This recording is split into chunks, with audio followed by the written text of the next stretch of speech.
Assalamu alaikum. Salam wa rahmatullah. I have a question regarding shortening the salah.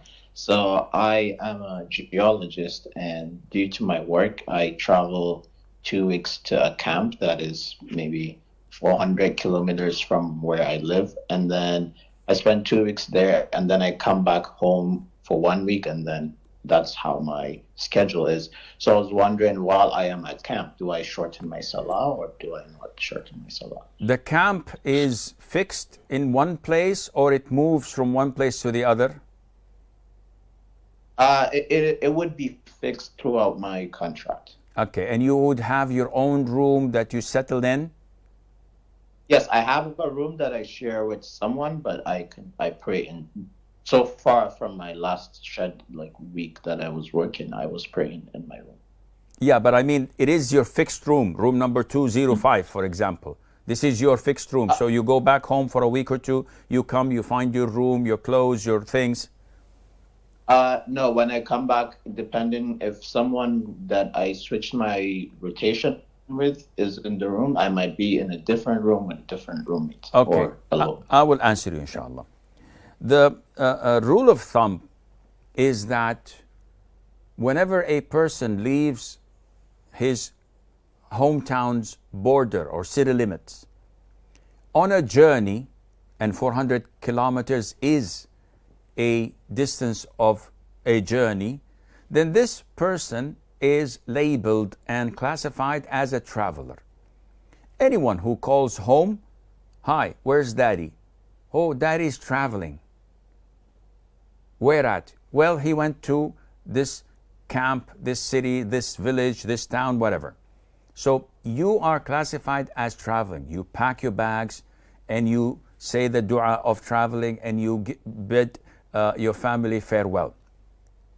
Now, the issue is if a person who is in such a situation reaches his destination, which is 400 kilometers away, and it's a camp in the middle of the desert or in the mountains. In Canada, I don't think you have deserts. So what is the situation? This guy is still a traveler. He hasn't settled down.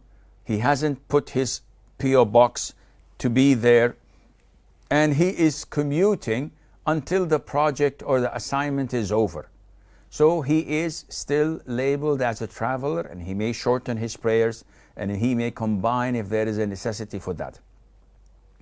When is it that shortening prayer ends for him? The most authentic opinion is that he does not shorten once he settles.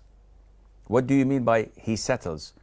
If I work in a city and every couple of weeks I go for the weekend to my wife and kids and my family in my hometown, and then I travel for another 2 weeks or 3, and I have a house there, and I'm settled there, and I work there.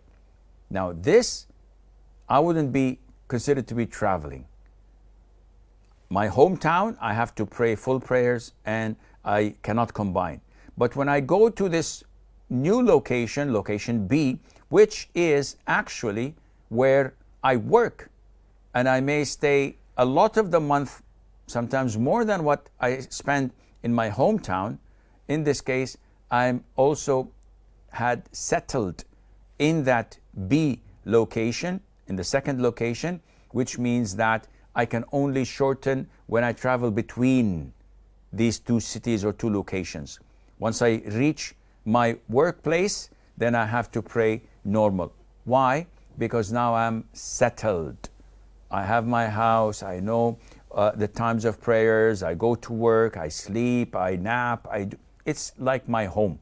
I'm settled. Unlike someone who goes to a camp, and the camp is in the desert, and he doesn't have a fixed place, and he moves from one room to the other depending on the need. And he knows that this is a project that will soon end, and then he will be relocated somewhere else. That would be a traveler, and Allah Azza wa Jal knows best.